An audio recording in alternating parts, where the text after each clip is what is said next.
Doctor, patient কেমন আছে? ভালো না, ওনার অবস্থা খুবই ক্রিটিক্যাল। একসঙ্গে অনেকগুলো ওষুধ খেয়ে ফেলেছে তো, তা আবার হাই ডোজের। শরীরে আর নিতে পারছে না। আমরা আমাদের মতো চেষ্টা করছি, মনে হয় না তাতে কোনো লাভ হবে। এসব আপনি কি বলছেন?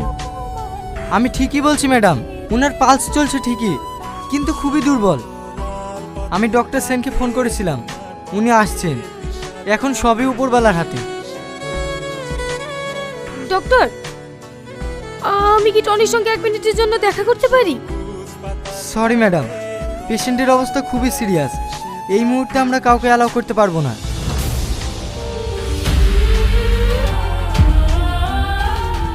ম্যাডাম, হ্যাঁ বলো। এই দেখেন ম্যাম, এই অ্যাকাউন্ট থেকে স্ক্যাম করা হয়েছে। এই অ্যাকাউন্ট থেকে?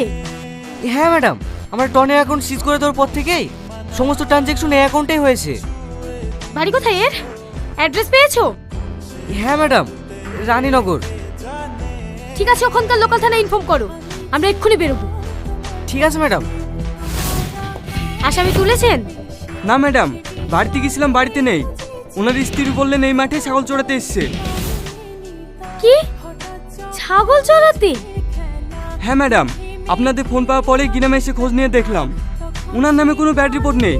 যাকে জিজ্ঞেস করছি সেই বলছে উনি খুব ভালো মানুষ। কি ভালো মানুষ? কোটি কোটি টাকার স্ক্যাম করে ভালো মানুষের মুখোশ পরে বসে আছে। স্যার, আতর আলী মাঠে নাই। এ ভাই বলছে ওকে নাকি গঙ্গার ধারে ছাগল চড়াতে দেখেছে। তুমি ওকে চেনো? হ্যাঁ ম্যাডাম, চিনবো না কেন? আমাদের বাড়ি পাশেই তো বাড়ি। গাড়িতে ওঠো। কেন ম্যাডাম, আমি আর কি করবো?